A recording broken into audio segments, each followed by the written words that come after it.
अस्सलाम वालेकुम गाइस। आज हम न्यू क्लास के साथ फिर हाज़िर हुए हैं। आज हम आपको कुछ ओवर टाइम शीट से रिलेटेड बताएंगे कि नॉर्मली अगर हम ओवर टाइम करते हैं तो किस हिसाब से ओवर टाइम निकाला जाता है सैलरीज़ में से, और सेकंड ये कि पर डे किस तरह से मालूम किया जाता है, या हमें 1 घंटे की सैलरी मालूम करनी है कि भाई हमारी 1 घंटे की सैलरी कितनी बन रही है। तो ये सारी डिटेल्स मालूम करने के लिए हम एक आधा शीट्स बनाएंगे जिसमें आपको बहुत अच्छा सा ओवर टाइम शीट के मुतालिक समझ में आ जाएगा। ठीक है ना। तो चलें आइए चलते हैं। सबसे पहले फ़र्स्ट ऑफ़ ऑल हमें करना ये है कि मैं शीट का साइज़ थोड़ा सा अगेन बड़ा कर दूँ। आपने क्या करना है, कुछ सेल को सिलेक्ट किया, आपने सिलेक्शन करने के बाद आपने इसे मर्ज सेल कर देना है। ठीक है। मर्ज सेल करने के बाद नॉर्मली वैसे ही आप यहाँ लिखेंगे यहाँ पर ओवर टाइम शीट, और उसके ओवर टाइम शीट के बाद आप यहाँ पर इसको करेंगे हॉरिजेंटल और वर्टिकल सेंटर अलाइनमेंट। साइज़ को हम थोड़ा सा करेंगे बड़ा, और राइटिंग स्टाइल हम यहाँ से कर देंगे इसकी चेंज, और हमने यहाँ से कर देना है इसे अंडरलाइन। अगर देखें सिंगल लाइन चाहिए तो अंडरलाइन में पहले वाला ऑप्शन सिंगल लाइन का है, और अगर आपको डबल अंडरलाइन चाहिए तो आपके पास डबल अंडरलाइन का ऑप्शन भी मौजूद है। इसके बाद आपने इसको बोल्ड करना चाहें तो बोल्ड कर सकते हैं। आपने इस बॉक्स के आउटसाइड बॉर्डर अप्लाई करना चाहें तो हमने यहाँ से थिक बॉर्डर अप्लाई कर दिया। ठीक है। अब हम नीचे आते हैं, यहाँ आकर हमने अगेन इसी तरह से लिखा सीरियल नंबर पहले, और उसके बाद हमने यहाँ पर लिखा एम्प्लॉइज़ नेम, और इसी तरह से हमने फिर मज़ीद सेल के अंदर आगे आए और यहाँ हमने लिखा बेसिक सैलरी, और फिर इसी तरह से हम आगे आए और फिर हमने यहाँ लिखा ओवर। बेसिक सैलरी के बाद डेजिग्नेशन के बाद हम आ गए यहाँ पर डे, फिर हम यहाँ पर आ गए पर आवर, फिर हमने यहाँ लिखा ओवर टाइम, फिर हमने यहाँ लिखा ओवर टाइम सैलरी, और फिर हमने यहाँ पर लिखा ग्रॉस सैलरी। ठीक है जी। उसके बाद हमने क्या करना है, हमने इन तमाम सेल को सिलेक्ट किया और ऑल्ट के साथ आपने OCA प्रेस करना है, तो ये आपका ऑटो फिट सिलेक्शन हो जाएगा। आपने यहाँ 1 लिखा सीरीज़ बनाने के लिए, वही प्लस का साइन बनाएंगे, राइट क्लिक करते हुए नीचे आएंगे और फिल सीरीज़ कर देंगे। एम्प्लॉइज़ नेम में मैंने लिख दिया A और B और C, कोई भी नाम आप लिख सकते हैं। सैलरीज़ के सेल पे हमने लिखा कि इनकी सैलरी है 30,000, इनकी सैलरी है 35,000 और इनकी सैलरी है 50,000।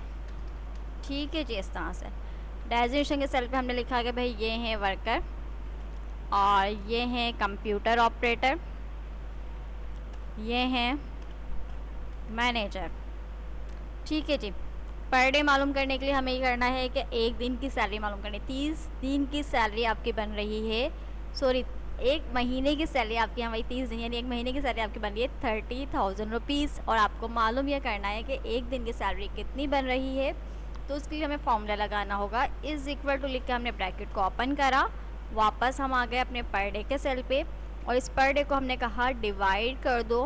मंथ में 30 दिन होते हैं तो हमने 30 से डिवाइड करना है, और ब्रैकेट को बंद करके एंटर प्रेस करेंगे तो आपके पास एक दिन की सैलरी आ जाएगी 1000 रुपीज़। ठीक है। उसके बाद हम आएंगे दोबारा से पर आवर पे, इज़ इक्वल टू लिख कर ब्रैकेट को ओपन करा, यानी एक दिन की सैलरी एक आपकी आ रही है 1000 रुपये। अब आपको ये मालूम करना है 1 घंटे की सैलरी कितनी बन रही है, तो हमने इज़ इक्वल टू लिख कर ब्रैकेट को ओपन करा, वापस पर डे के सेल पर आए, और पर डे को अब हम डिवाइड करेंगे 8 से। 8 से हम इसलिए डिवाइड कर रहे हैं क्योंकि हमारे पास पाकिस्तान के अंदर जो स्टैंडर्ड टाइमिंग है जॉब की वो 8 घंटे हम जॉब करते हैं। ठीक है ना। तो हम इसलिए 8 से डिवाइड कर रहे हैं इसको। तो जब हम 8 से डिवाइड करके एंटर प्रेस करेंगे तो ये बताएगा आपको कि 1 घंटे की सैलरी आपकी बन रही है 125 रुपये। ठीक है। उसके बाद आपके पास है किसी तरह 5 बजे के बाद एक्स्ट्रा टाइम दे रहे हैं तो वह आपका अलग से ओवर टाइम के आवर्स में काउंट किया जाता है। तो हमने ओवर टाइम में आकर यहाँ खुद से लिखना है कि भाई 60 आवर्स हमने ओवर टाइम, जैसे अगर रोज़ाना हम 2 घंटे ओवर टाइम करेंगे होल द मंथ वो 60 आवर्स बन जाएंगे, 54 आवर्स बन जाएंगे। जैसे एक आध दिन हमने मिस कर दिया तो 54 आवर्स बन जाएंगे, वरना 60 आवर्स बन जाएंगे। ठीक है। तो 60 आवर्स हमने कहा कि भाई हमने ओवर टाइम किया पूरे महीने। अब हमें ओवर टाइम सैलरी मालूम करनी है कि 60 घंटों की सैलरी कितनी बन रही है। इसके लिए हमें फॉर्मूला लगाना होगा, is equal to bracket open, वापस हम आए अपने पर आर के सेल पे, यानी 1 घंटे की सैलरी जो है उसे हम मल्टीप्लाई करेंगे 60 से, तो यहाँ 60 घंटे की सैलरी आ जाएगी ओवर टाइम सैलरी 7,500 रुपये। अब हम आ जाएंगे ग्रॉस सैलरी पर कि आपकी जो, अगर आप ओवर टाइम नहीं लगाते तो 30,000 रुपये तो आपको मिलेंगे, लेकिन आप ओवर टाइम भी लगाते हैं तो आपकी सैलरी प्लस हो जाएगी 7,500 में। उसके लिए हम क्या करेंगे, इज इक्वल टू लिखकर सम लिखेंगे, ब्रैकेट को ओपन करेंगे, बेसिक सैलरी के सेल पे जाएंगे, इस बेसिक सैलरी को प्लस करेंगे ओवर टाइम सैलरी से, ब्रैकेट क्लोज, देन एंटर। पहले आपकी सैलरी थी 30,000 रुपीज़, अब आपकी ओवर टाइम सैलरी मिलाने के बाद आपकी सैलरी हो गई है 37,500 रुपीज़। ठीक है जी, आई होप कि आपको समझ में आया होगा। अगेन मैं इसको थोड़ा सा फॉर्मेट करूँगी। हमने क्या करना है, पहले इन तमाम सेल को सिलेक्ट करके बॉर्डर्स अप्लाई कर देना है। सबसे फर्स्ट सेल को सिलेक्ट करके मैंने शेडिंग कोई भी कलर अप्लाई किया।